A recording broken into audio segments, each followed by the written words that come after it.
पांचवें और आखिरी T20 मैच में न्यूजीलैंड ने पाकिस्तान को बआसानी 8 विकेटों से शिकस्त दे दी। वेलिंगटन में न्यूजीलैंड ने टॉस जीतकर पाकिस्तान को बैटिंग की दावत दी तो हसन नवाज सीरीज में तीसरी मरतबा सिफर की खिफत का शिकार हुए।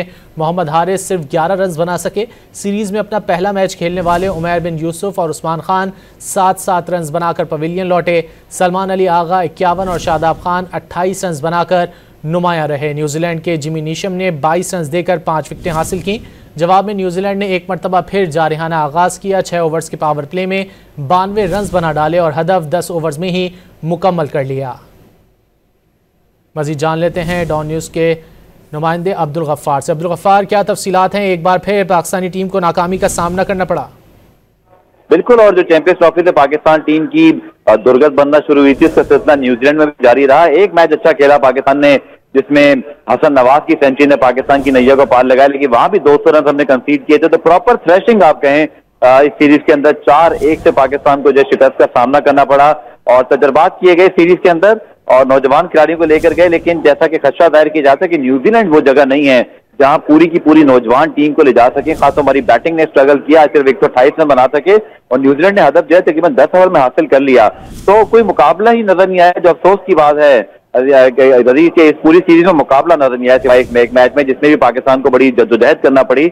और न्यूजीलैंड ने जिनकी 7 खिलाड़ी IPL खेल रहे हैं, जिन्होंने अपने आखिरी 2 मैचों में भी मेन प्लेस पर रह करवाया। मैट हेनरी फिट नहीं थे, एक सेकंड स्ट्रिंग उनकी टीम थी, लेकिन पाकिस्तान टीम एक बार फिर बुरी तरह नाकाम रही। अच्छा गफ्फार, सवालिया निशान बॉलिंग पर भी आयद होता है। बैटिंग तो नाकाम हुई लेकिन बॉलर्स भी उस तरह कारकर्दगी नहीं दिखा सके जिस तरह की तवक्कुआत उनसे की जाती हैं।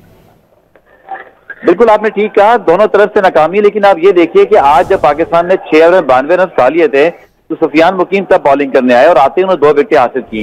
इमेजिन करें कि एक ऐसा बॉलर जिसने पहले ही मैच में जो है वो 4 विकेटें भी हासिल की थी, उसको हमने चांस ही नहीं दिया। शादाब खान खेलते रहे, इसी तरह अबरार अहमद को मौका मिलता है। सुफियान मुकीम जैसे ही खेले अपना इंपैक्ट डाला और चारों मैच हमने उनको नहीं खिलाए। तो ये भी एक क्वेश्चन मार्क है कि आपकी प्लानिंग क्या है।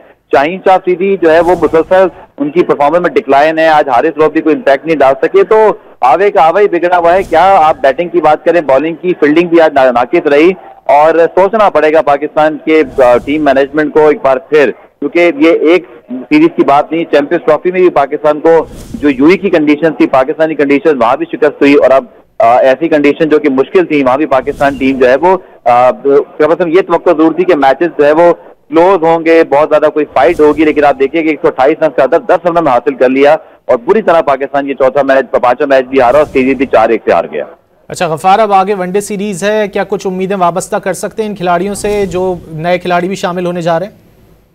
देखिए रजी, चूंकि उसमें एक्सपीरियंस के प्लेयर आपके शामिल होंगे, मोहम्मद रिजवान कप्तान होंगे, बाबर आजम की वापसी हो जाएगी। इसी तरह बात ये हो रही है कि शायद हारिस रऊफ जो कि सिर्फ T20 में सिलेक्ट हुए थे उनको T20 की फॉर्म देखते हुए वनडे में शामिल किया जा सकता है। तो मुझे उम्मीद है कि वहां रिजवान बाबर के होते हुए शायद आपकी बैटिंग तो परफॉर्म करे, लेकिन अगेन बॉलिंग पे सवालिया निशान होगा क्योंकि शाहीन शाह अफरीदी ड्रॉप हैं और पाकिस्तान के पास अब जो बॉलर्स हैं उनके पास भी बहुत ज्यादा एक्सपीरियंस नहीं है। हमें जो है वो मोहम्मद वसीम जूनियर दिखाई देंगे, इसी तरह आपके पास जो है वो दीगर फास्ट बॉलर्स हैं। पाकिस्तानी टीम किस तरह की कारकर्दगी दिखाती है ODI सीरीज में। बहुत शुक्रिया अब्दुल गफ्फार, हमसे गुफ्तगू कर रहे थे।